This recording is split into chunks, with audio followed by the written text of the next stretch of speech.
We have a little special guest today on the podcast, and it is someone who should be familiar to you.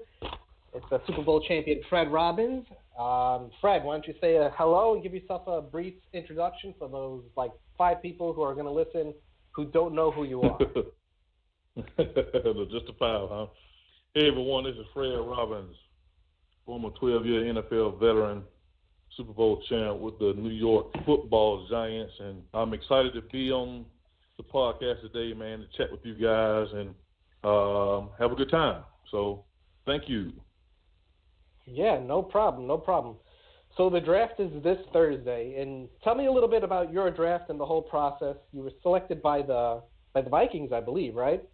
Oh man, seems so long ago. Well, it was back in 2000. I was sitting home here in Pensacola, and it was just the whole process of after the college season ended.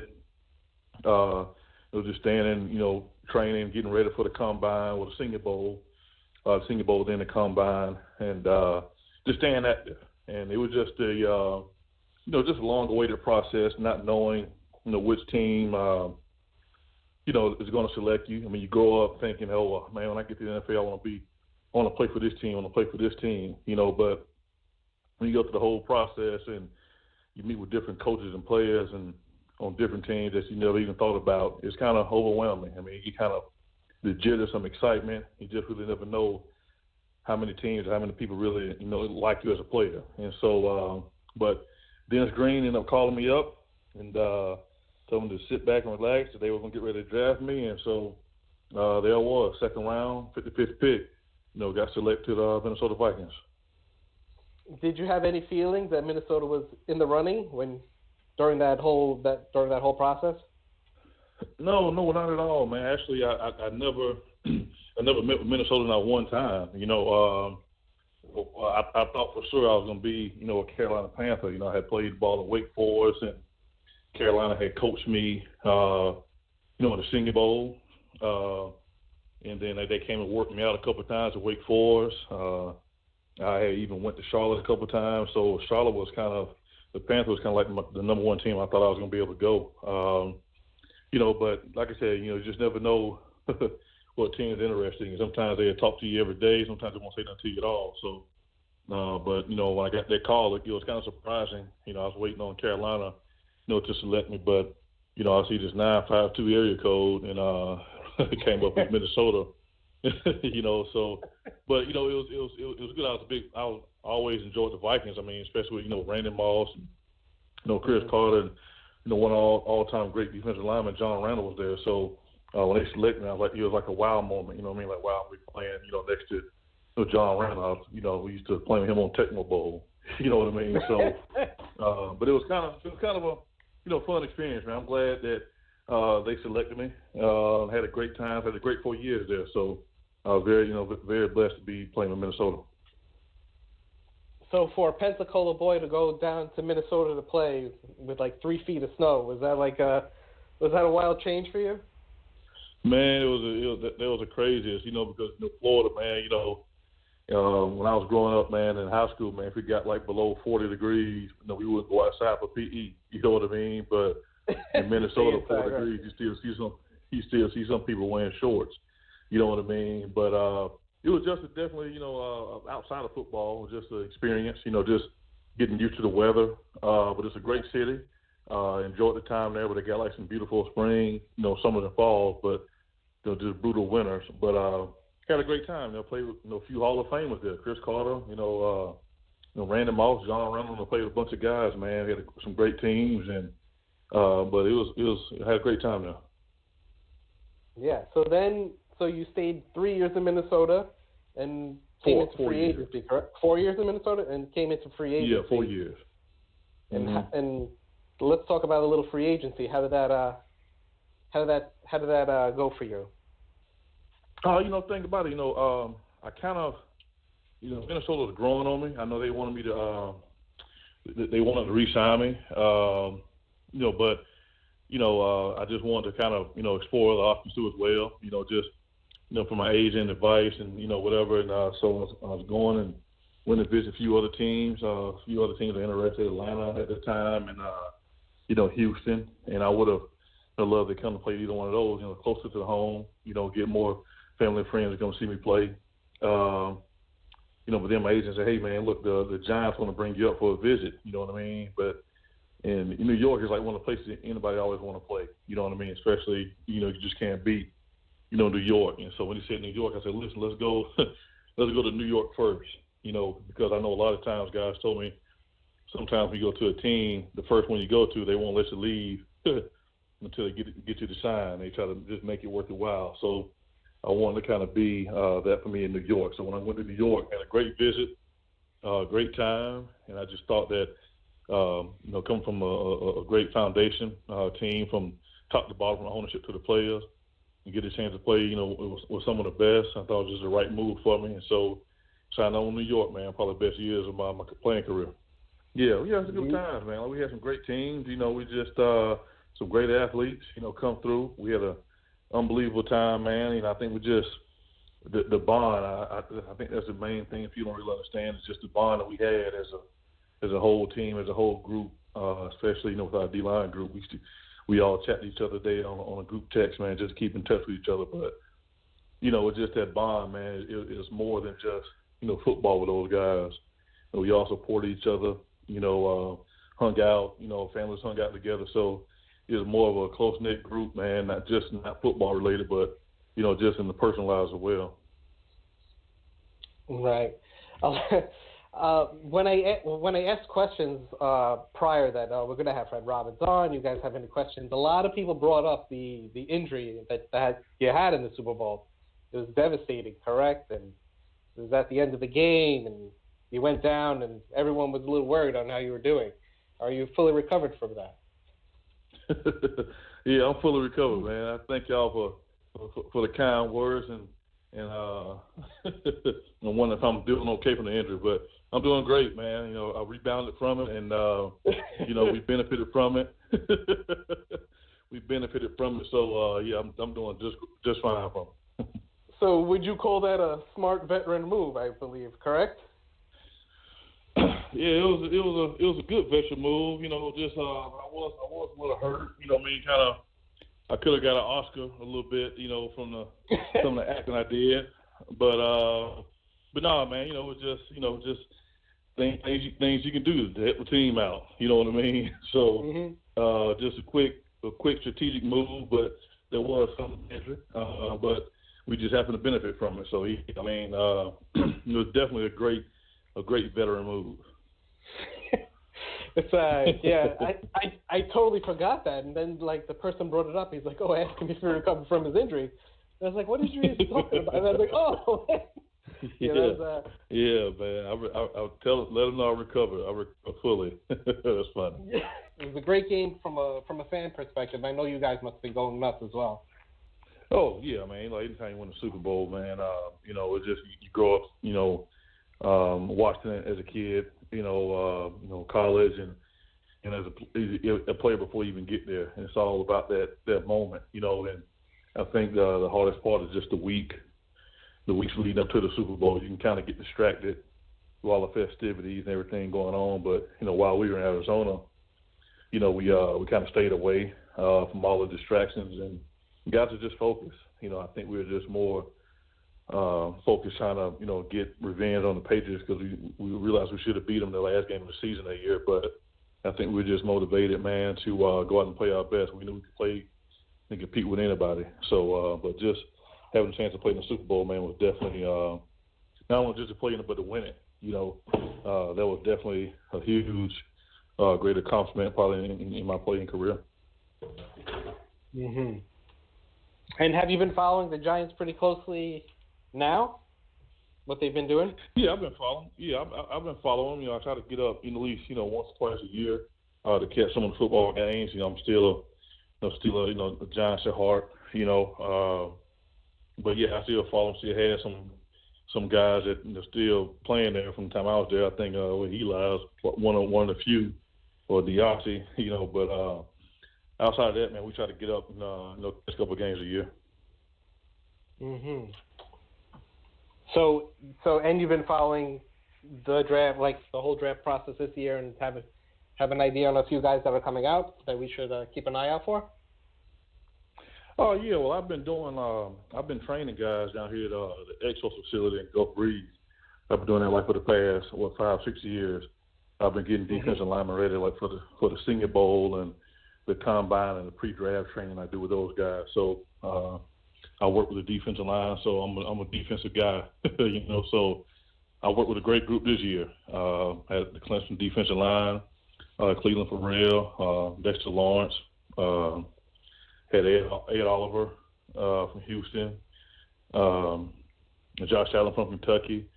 Had a great group of guys, man. So I'm leaning more on the defensive side because I'm a defensive guy, but I understand the Giants have a plan and everybody wanted them to go to draft a quarterback. But I think Gettleman, he has a plan for what he wants to do. So looking forward to seeing how it all plays out. But if it was me, I had my choice. I got to get one of the big guys up front. You know what I mean? A defensive guy. So I think Eli still has some juice in him, man. I think he still get the job done, but at some point they had to start looking for the future. So I'm interested to see what their plan is going to be for the draft. So two of the guys that you mentioned are around in that area where I believe that the Giants could pull one of them in Allen and Oliver, correct? And you've seen them both up close and personal. What do you think? What do you think about those two players? I think they both have those two different types of players. Allen, man, he pretty much comes off the edge some.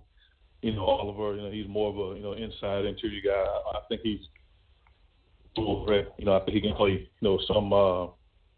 some three technique, maybe some in and pass rush downs, maybe get down over the nose some in pass rush situations. So I think he's more of a versatile player than Allen. I think Allen's just pretty much an edge rusher. But I think you get more bang for your buck, Oliver, because of the versatility he has. But I also like, the guys from Clemson, Cleveland Farrell, and Dexter Lawrence. I think they have some big upside to their game. They come from a winning program. They know how to win. They're going to come in with the right attitude. You don't find guys, especially like big Dexter Lawrence, with that size and that quickness who can penetrate and be able to hold it down in the middle. Do you have any pro comparisons on who you think these types of players would be to from guys from your time or even before you? Oh man, I think Big Dex, man, he could be like a younger version of Fred Robbins, man. I don't know. He's a big guy who can move, man. I just like his overall game. You just don't find guys that size, that big, with that type of quickness who can really dominate a game. You don't find those guys every day. I think, Cleveland Farrell kind of reminds me of like Matthias Kiwanuka, just long, strong, powerful, got a nice punch to him. Almost, I think he'll be a great addition to the team from the outside. I work with him this time quite a bit, and so I see an upside in his game. But, I think this right here is probably going to be like one of the best draft classes for a defensive line. You know what I mean? All the guys coming out. It's definitely a defensive line heavy draft. You really can't go wrong with any one of those guys. And there's some other guys in the draft who I didn't have a chance to work with. They're still just as good. Quentin Williams. For example, Alabama. You can put them up in the same mix with big Dexter Lawrence. There's some big guys who can really take over and dominate a game. So from a defensive standpoint, you're trying to make a turn on your team. Those are some of the guys you need to start with up front. Who can, hold down in the middle. So being a defensive tackle myself, I think that's what I would go with if I was to pick a defensive guy. Mm-hmm. Have you been watching any of the offensive guys a little bit? A little bit, man. I pretty much, stick to the defense side. Offense, I catch up with some, but this year, man, I just focus heavily, watching the defensive guys because of it's going to be a defensive draft, outside of a few quarterbacks and a few other skill positions. It's pretty much going to be defensive dominated draft. So that's pretty much been my focus this year. And being familiar with Dave Gettleman, you think defensive minds might be in his scheme of things? Man, I do. I think at some point in the first round, I think because you can still find a defensive lineman. Whether you get one at 6, you still might be able to get a good quality pick at 17. Even if it's not the defensive player you wanted, you still might be able to get another defensive player that's just as good on the board. If you decide you don't want to go quarterback, it might not one might not be there at 17 if you don't take him at 6. So I think it all depends on what they feel their more valuable need. Right now. Right now, do you really need a starting quarterback, or you let Eli just take the Ram again? If your vision is for the future, then you got to draft a quarterback. But if you're saying, hey, we need to win, like right now, you do Eli, and then maybe two defensive picks at 6 and 17, or maybe go with another position at 6 or 17. So I think that you're looking from a defensive standpoint, you're going to get a good defensive player no matter what. So I think it all boils down to is what do you plan on doing with that number 6 pick? Right. Yeah, I don't know how they're going to play it out. It's definitely interesting, especially if the rumor is that Kyler Murray is going to go number 1, which might open up Josh Rosen. So maybe a team would trade for him and then push all the quarterbacks down. That'll give you a whole bunch of defensive players available at where they probably wouldn't be. So a lot of that's intrigue. The thing, man. That's the thing. We can, the Giants got 6-17 right now, but whoever goes out of whack and drafts someone they're not, expected to, and within those top 5 picks, it could open up the gates for something else. We might be able to trade away number 6 pick or number 17 and get something else in the lower round, or even trade up. So I think if all those top 5, if they stay the same, or they go as the way people plan it to be, then I think it'll be okay. But if one of those other teams just goes out of whack and just drafts someone they're not supposed to, expected to, I think it just say Arizona takes Haskins from Ohio State. Would they throw a monkey wrench or take another quarterback? They're not other than Kyler Murray. So is Kyler Murray going to still be like number 2, number 3 pick, or will it get pushed down in the later rounds? You know what I mean? So I just think whoever has those top picks, if they go out of whack, it'll mess the whole, first 10, 15 picks up. Correct. Yeah. No, it's always the it's always the poker game. Is what's being reported truthful, or is it just blowing smoke everywhere? Yeah, exactly. And I know Dave Gillum. He's a great guy, man. And I had a lot of fun with him when I was in New York. And I just don't think he's the type of guy who's really going to give away, any ammo about what pick he's going to pick deciding. You know what I mean? So I'm interested, just like everyone else, to see exactly what he intends to do with the pick. Mm-hmm. I saw that you've been recently doing a lot of speaking engagements and have a few things going on. Do you want to talk about that? Yeah, so my wife and I, we have a nonprofit that we have, Mr. Robbins Neighborhood, just really giving back to our community through high school athletics, just in emphasizing the importance of education.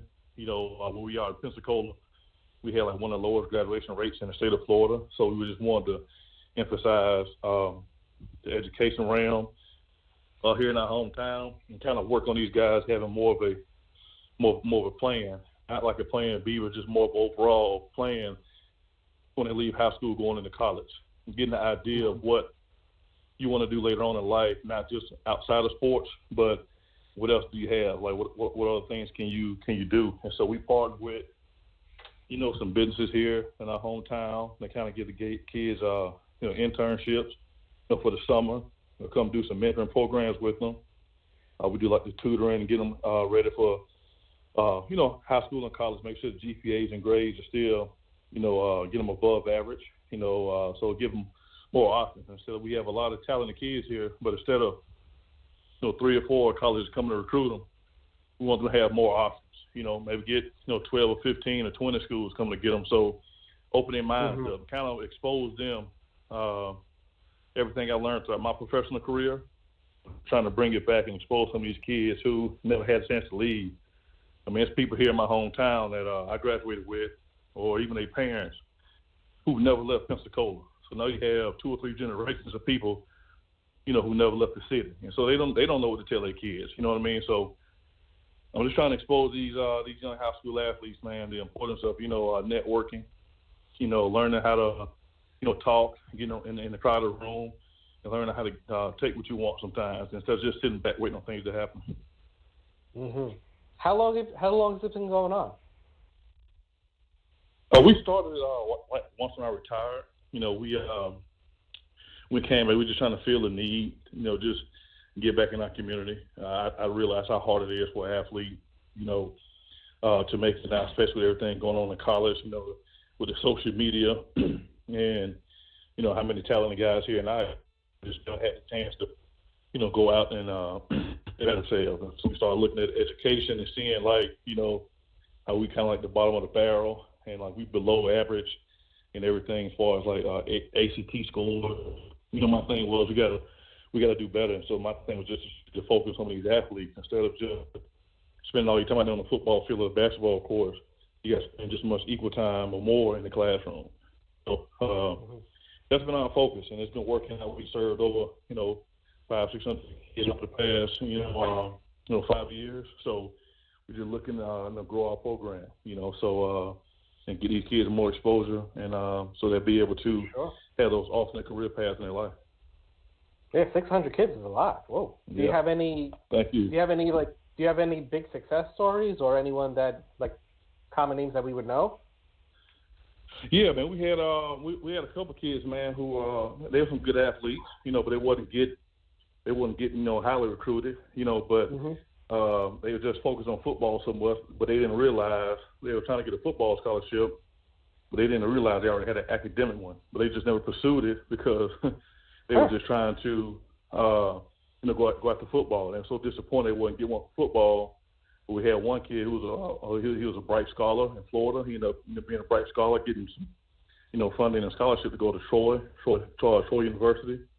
We had a couple of kids, man, that they're rated the ACT scores up from from 21 to, we had one kid made like a 29, another kid made like a 28, and another made like a 30, within a year. And so now they're starting to get thinking more educational. I can still play sports, but now we had a couple of kids change, hey, I want to be an engineer now. And so we linked up with one of our, engineering companies here who give the kids internships in the summer.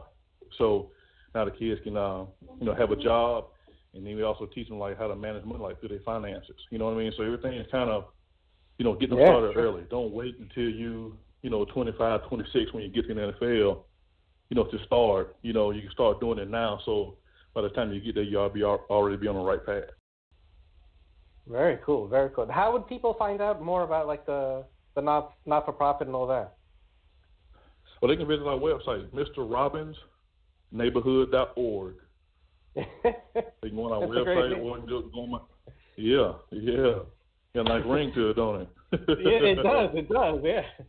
Yeah. Another smart move. Or you can follow me on Instagram, Mr. Robbins98. And I always post a lot of stuff about what we got going on. We meet with the kids. We have a 3-day camp coming up in June 20th through 22nd. I have it set up like a mini camp for the kids. We take them on the field twice a day, in the morning again and in late afternoon, and then during the day, I just bring in former teammates and different motivational speakers or people to come talk to them about different job opportunities. Just from being an agent or being a financial advisor or being an engineer or being a strength and conditioning coach. We had scouts come in to talk to the kids about what the life of being like an NFL scout. You know what I mean? So it's the kids take a liking to it because now they're able to see people come from different realms, different parts of the country, and speaking to them, they get a big kick out of it. Yeah, we got our camp June 20th through 22nd. And we also have our fundraiser the night of the 22nd, our casino night. And so people will be able to donate to what we got going on. They can visit our website, mrrobbinsneighborhood.org. And we're just trying to get these kids on the right path, man. That's our main focus, and we've been doing an excellent job. Our team and I, for the past 5 years, just looking to grow it. We want to get national attention and take it nationwide with our program. So we're really passionate about it. Just trying to change lives and these athletes' lives. Yeah, no, it sounds like an awesome project you got going on, and really helping a lot of people. 600 kids to come through a program is a lot, especially in Yeah. It's Yeah, it's in our great small town, so we're doing some good things. Yeah, no, I'm all in it, and I'll link all that up in the description so people can go check everything out. And I want to thank you for coming on. And you have any big plans for the draft night or? Oh man, just sit back and watch and relax, man. Watch the show, man. I'm just interested. If everything's gonna go according to plan or not. You know what I mean? So it's gonna be very interesting, man, to see what the G-men do, especially. But I know they have a plan. I know Gilliman's on it, and I know I'm looking forward to see where we are in the future. But also just seeing how the other picks come out too. So you're feeling confident? I'm feeling confident. I mean, I think we got a plan. I mean, you can't. It's hard to. I'm gonna say hard, but I hope we just don't mess up like these two picks. You know what I mean? We got 6 and 17. You know what I mean? So.